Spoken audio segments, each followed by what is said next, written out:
Have you ever noticed the people everyone calls strong are often the ones nobody checks on? They're the dependable one. They're the fixer, the helper, the caregiver, the one who always says, I'm fine, even when they're quietly falling apart. Today, I want to ask a question.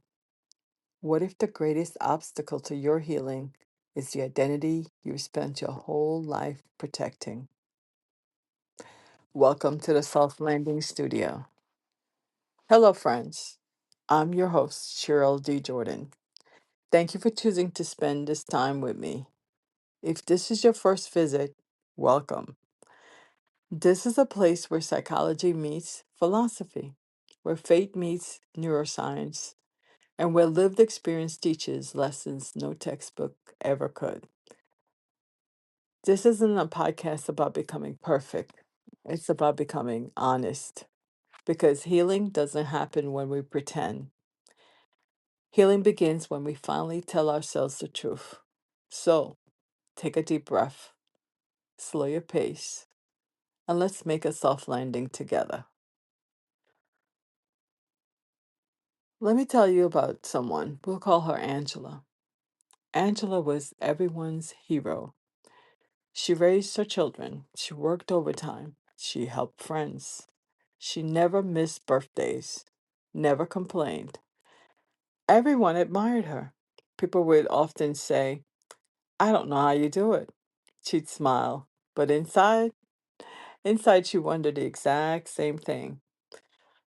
Then one Tuesday morning, Angela sat in her car outside the grocery store and couldn't remember why she'd driven there.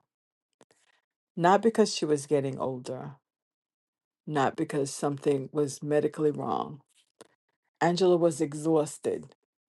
Years of emotional labor had emptied the reservoir, yet she couldn't ask for help. Why? Because somewhere along the way, being strong became who she was, not something she did, who she became.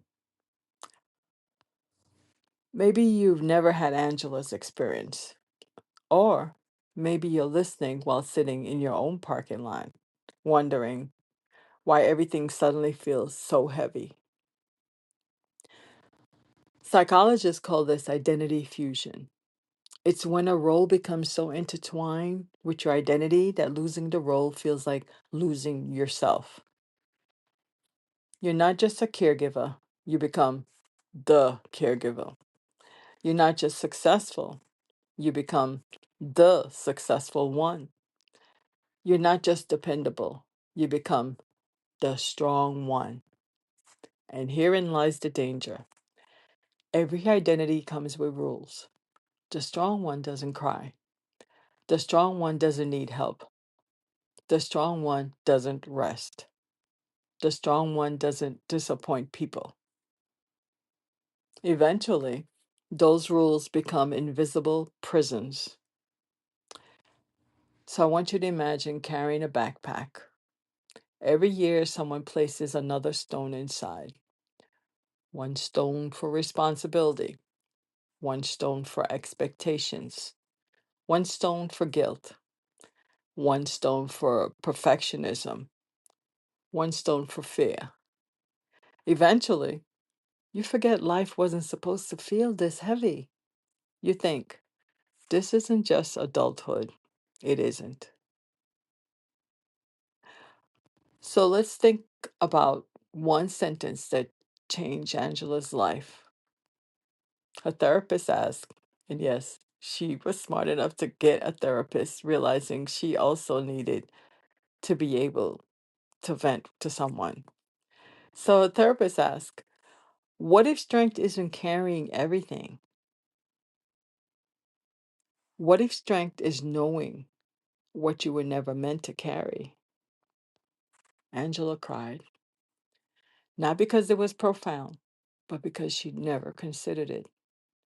For decades, she believed resilience meant endurance, but resilience also means recovery. Remember, family, trees bend, muscles recover, hearts need rest. Even Jesus withdrew. Rest isn't weakness, it's wisdom. So here's what I'd like you to do this week: take out a notebook, write this sentence. People expect me to be, and I want you to fill in the blank. Finish it.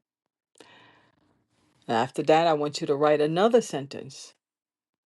Without that role, I fear, and fill in whatever your fears are. That's where your work begins. Not because those fears are irrational, but because awareness always precedes transformation. So I want you to reflect on something. Ask yourself, where am I performing strength instead of practicing honesty? Ask yourself this question too. Who knows the real me? When was the last time I allowed someone to care for me? What burden am I carrying simply because I've always carried it? Now, I want you to imagine standing on a beach. You're holding stones, heavy ones. You've held them so long, your hands have molded around them. You tell yourself, I can't let go. Then someone asks you, what if your hands were made to hold people, not stones? So here's today's truth: you don't have to earn your worth by exhausting yourselves. You don't become more valuable by becoming less human. Strength without vulnerability becomes isolation, but strength with honesty becomes freedom. So, family, I love for this podcast to become more than something you listen to. I love for it to become a conversation. So, here's this week reflection. Finish the sentence. I've been pretending I'm okay because I want you to fill in the blanks. Please share it in the comments or send me a voicemail. Your story may become the permission someone else needs. So before we leave today, remember these three questions. What belief am I carrying that no longer serves me? What small step can I take this week? Who can I encourage before we meet again? Thank you for the company. Thank you for spending this time with me. If today's episodes gave language to something you've been carrying, consider following the Soft Landing Studio. Please leave a review or share this episode with someone who always seems to be the strong one. You never know who might need the reminder that strength and vulnerability can exist together.